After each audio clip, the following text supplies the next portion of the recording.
കഴിഞ്ഞ ദിവസം ഞാൻ ഈ ഒരു പ്രോഡക്റ്റ് വാങ്ങിച്ച കാര്യം നിങ്ങളോട് പറഞ്ഞിട്ടുണ്ടായിരുന്നല്ലേ.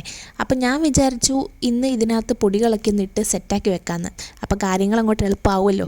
അപ്പം ഞാൻ മുളക് പൊടി, മല്ലിപ്പൊടി, മഞ്ഞൾപ്പൊടി, പിന്നെ കുറച്ച് കുരുമുളക് പൊടി, കുറച്ച് ഗരം മസാലപ്പൊടി, അങ്ങനെ കുറച്ച് പൊടികളെല്ലാം കൂടി ഇട്ട് സെറ്റാക്കിയിട്ടുണ്ട് കേട്ടോ. ആ നടുക്കത്തെ സ്പേസ് ഞാനൊന്നും ഇട്ട് വെച്ചില്ല കേട്ടോ.